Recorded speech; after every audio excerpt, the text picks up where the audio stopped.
Good evening, everyone. My name is John Furniss, and I'd like to thank you for joining us here tonight. I must say you are all looking wonderful. It's kind of hard to see all the way to the back, though, with that spotlight in my face. So, just so there's no confusion, I am 100% blind, but only in my eyes. And I am here tonight to share with you how I've used my other senses and my previous experiences to adapt to becoming blind. I became blind when I was 16 years old, and I attempted suicide by shooting myself. And through divine intervention, luck, or pure chance, I only lost my sight and sense of smell, and my mind was left completely intact.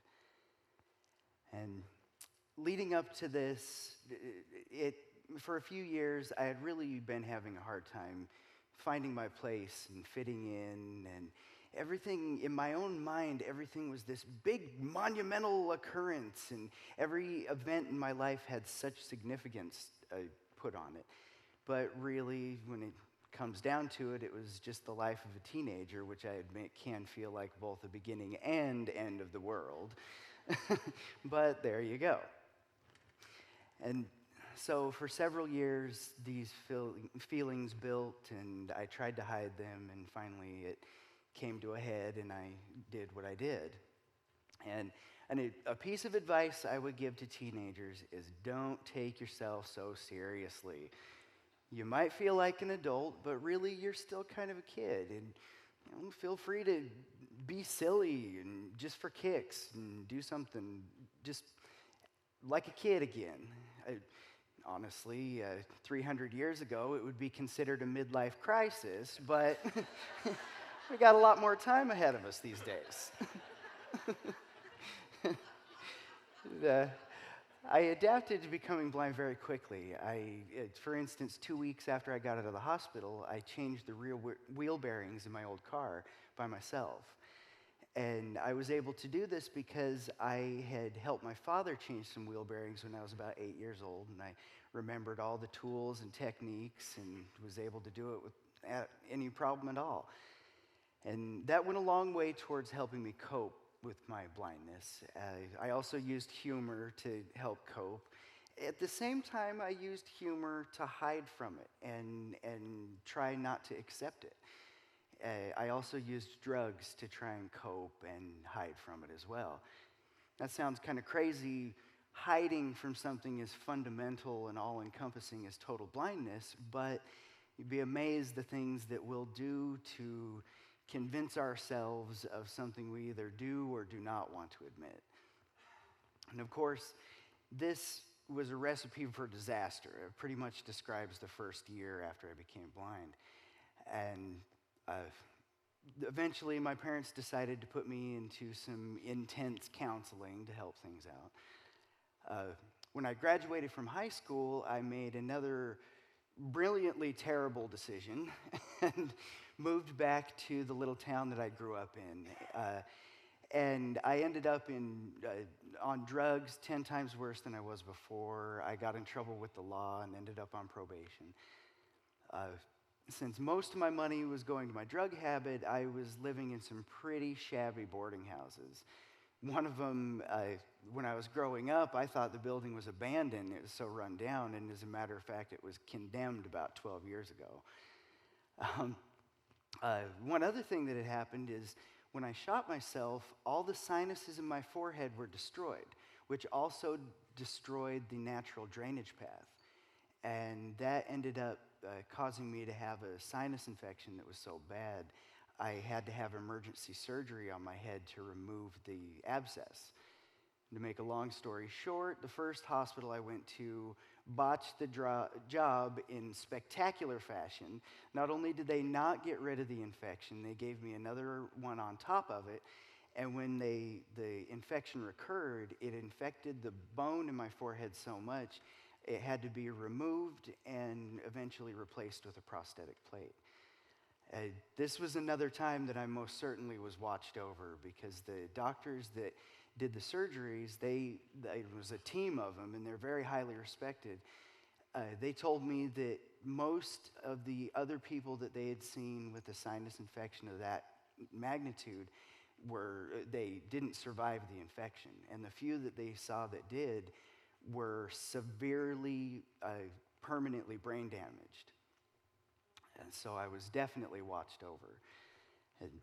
And to make a bad situation a little bit worse, I had to go without bone or prosthetic plate in my forehead for over a year while I could heal to the point where I could accept the plate.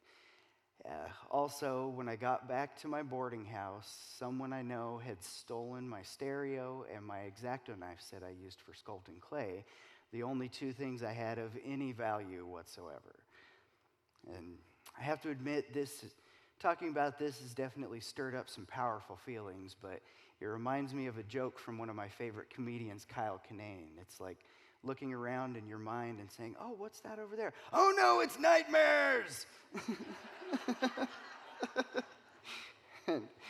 and don't worry, there is light at the end of this tunnel, and here's where we can start to see the glimmer. I decided to humble myself and reach out to my parents for the help that had always been there and will always be there.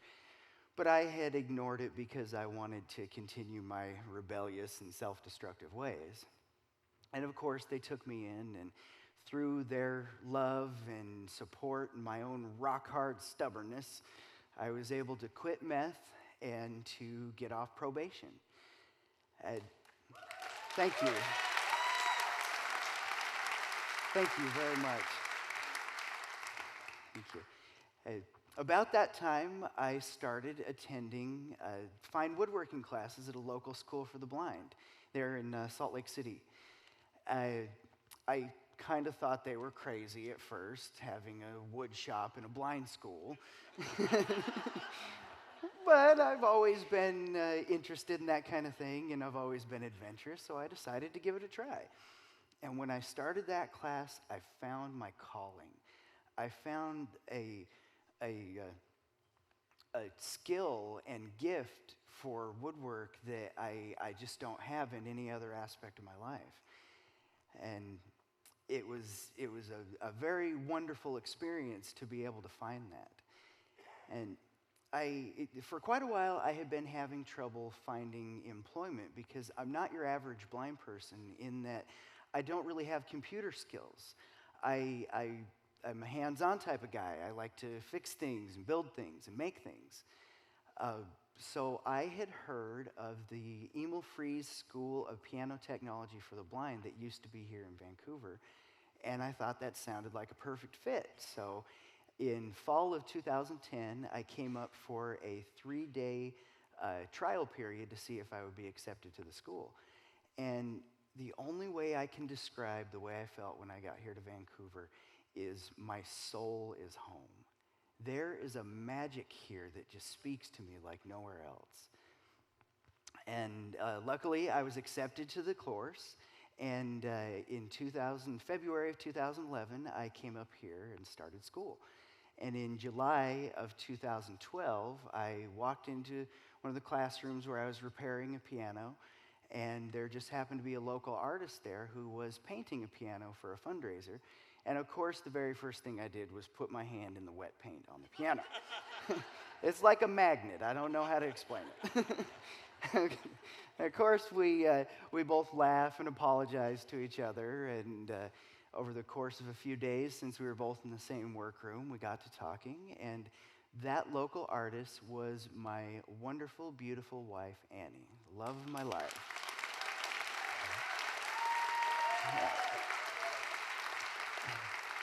I would not be where I am without her, I have to say. No one would even know what my name was without her. I call her my press secretary.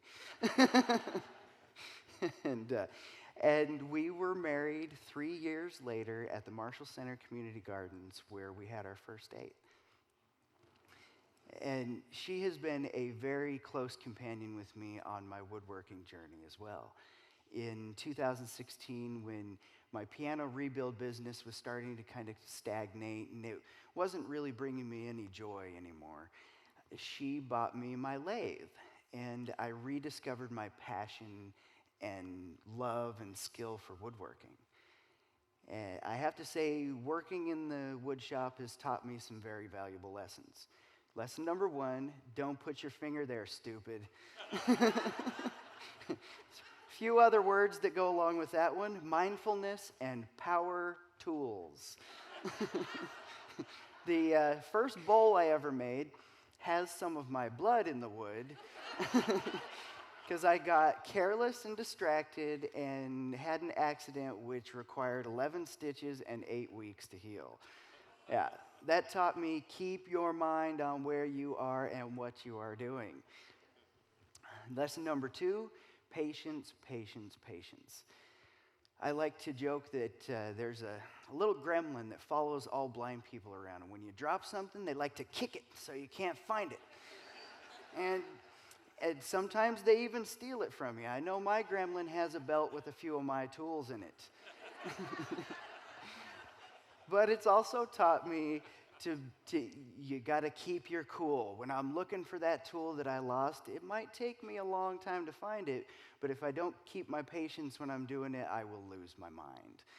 There's a quote by Bruce Lee that goes, patience is not passive. On the contrary, patience is concentrated strength. Lesson number 3, joy. Find the joy in life. There's so many times that I could have gotten mad or irritated at myself. For instance, when I forgot the lawnmower was at the bottom of the stairs and I tripped over it and did some midair acrobatics that I didn't really plan on. And when I was laying on the ground, the image of that went through my mind and I started laughing so hard I could hardly breathe. And it really helps you to get through life, to be able to just laugh at things.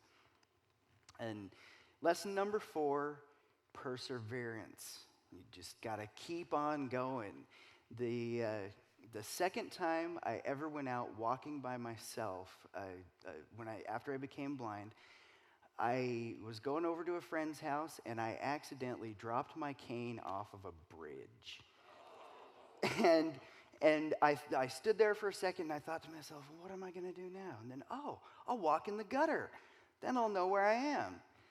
And it's taught me, if you can't do something one way, you can find another way to do it. Martin Luther King Jr. said, if you can't fly, run. If you can't run, walk. If you can't walk, crawl. And in my case, if you can't see, imagine. And I never could have imagined the life that I have now. And when I go out into my shop and I take an image that's in my mind and I create a real physical object, it makes me realize that I had to lose my sight to truly gain my vision. Thank you.